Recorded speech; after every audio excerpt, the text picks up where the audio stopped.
Well, so the first thing that you'll immediately feel inside this car is a sense of macho-ness, yes?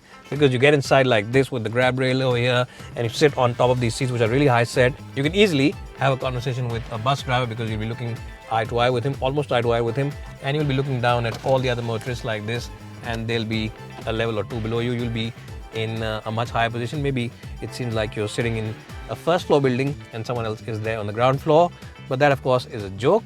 When you sit inside this car, you'll feel very comfortable in these seats. These of course are leather seats, and you get this side bolstering on the corners which really should hold you well. There's also leather over here on the center console which really does add to the sense of posh appeal of this car, but the plastic on top over here isn't really of the best quality. It could have been better, especially for a car which costs about 30 lakh rupees. Another negative is that the touchscreen really feels old and outdated, especially when you compare it with the one on the Ford Endeavour. This one doesn't look so great because the fonts, the menus, sub-menus, and even just the way the screen looks, the colors aren't that great. So that's a big negative, but overall, it's a nice place to be. You get plenty of features as well. You get hill descent assist, which is of course a great feature when you're going up or down a hill, and you also get these power modes over here along with the other Bluetooth as well as other functions. If you are someone who carries a lot of stuff on those long highway trips, then you get not one but two glove boxes. There's one here which is quite deep, and there's another one which is here, and it opens up in a nice and soft manner to add to a sense of luxury. And these are cool glove boxes, so that also is a big boon. There's also a big box here where you can keep a couple of more than a couple of beverage drinks. You can keep those 7 or 8 cans of Diet Coke, and the door bins are also large enough for those big bottles. But yes, the plastic quality on top could have been slightly better, and the one on door pads also could have been improved. And this touchscreen does mean that this car feels slightly behind the Endeavour in terms of the touchscreen quality. Overall, I'll give it 8 out of 10. If this and this would have been improved, then this one I would have got a good score of 9 out of 10.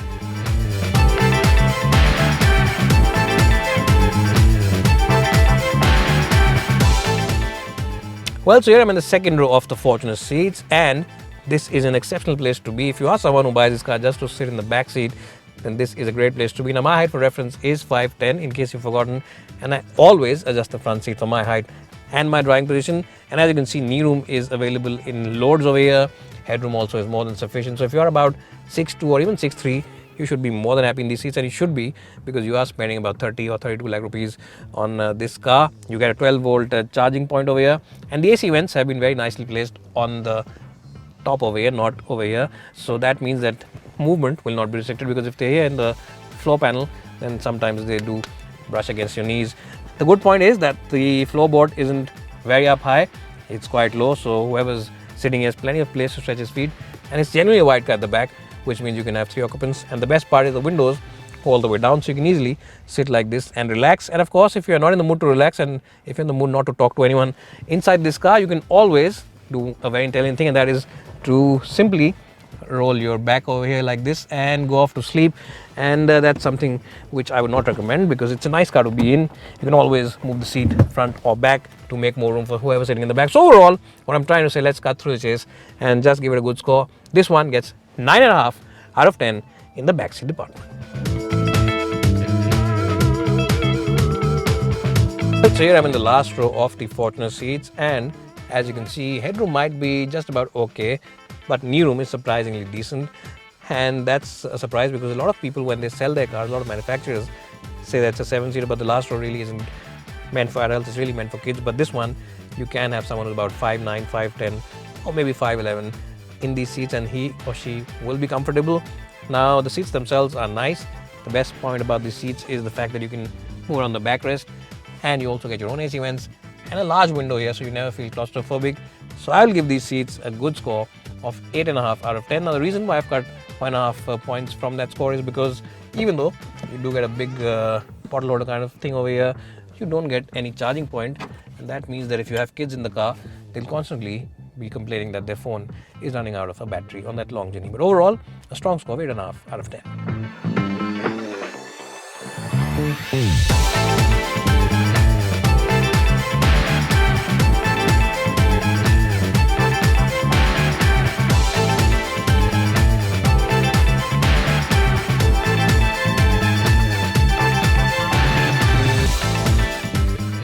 Well, so here I am driving the Toyota Fortuner. Now, this car, remember, comes with 2 engine options.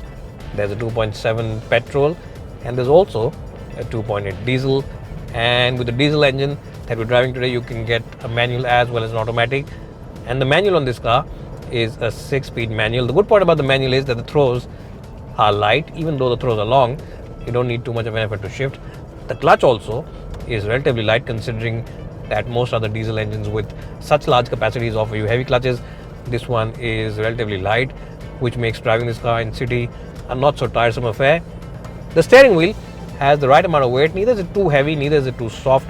But that said, it's a steering wheel which doesn't offer you the same kind of responsiveness or the same kind of accuracy as maybe the Ford Endeavour's steering wheel does. So that's one department where the Ford has a slight advantage. Well, this one isn't bad, but it's just that for comparison's sake, if you compare the Endeavour's steering wheel to the one on the Fortuner, you'll just feel that the Endeavour offers you the slightly crisper steering wheel. Now this car, remember, comes with the petrol engine as well, but I would suggest you not to buy the petrol. Just stick with the diesel, because the petrol engine, even though it's decent in terms of power as well as refinement, it delivers you only 7 or 8 kpl. That's what users tell us, that in real world conditions it gives you about 7 or 8. So this one definitely gives a better economy than that. And of course diesel is the cheaper fuel, so you will prefer this one. Of course, if you want to keep your car for 15 years and live around the Delhi NCR region, then it makes sense to go with the petrol, because diesel cars can only be kept for about 10 years unless the laws and the rules change. So that's something you need to keep in your mind. Now, talking about the car, it's a nice car to drive.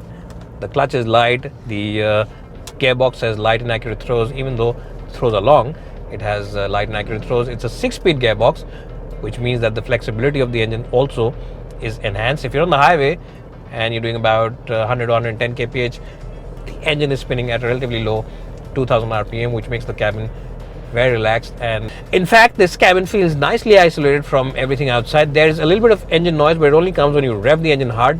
Yes, this engine can become a little noisy when you rev it hard, but if you're doing 2000 rpm to 1500 rpm, it's always well under control. The cabin isolation, as I just said, is good, because this car feels well cocooned from the world outside. There's absolutely no tire noise, there's no wind whistle, and even if there's someone who comes next to you and he's on the phone and shouting or yelling on his girlfriend or wife, or maybe the wife is yelling on her husband, then you really can't hear too much of their conversation, even if you decide to eavesdrop, because, as I just said, the cabin isolation is really very good. The suspension setting also is nice and comfortable, because of course you get those thick and chunky tires, so it has to be good. It's just that over those badly pastured roads at fast highway speeds, some of those pastured roads might enter the cabin, because the suspension setup is slightly on the firmer side. So yes, that's something which you'll need to take care of and slow down when you see a badly pastured road up ahead on the highway. But overall, this is a very impressive package. If the engine refinement was slightly better, I would give it a good score of 92 out of 100, but even then, I'll give it 89 out of 100 in the driving department. Now, what you really like about this car, apart from the light clutch and the light gearbox, is the excellent visibility all across. You sit up really nice and high, so you get a very good view of the road ahead, and you get a good view of what's happening behind you thanks to these big and chunky mirrors. The A pillar also isn't the thickest, so you can look around it without any fuss.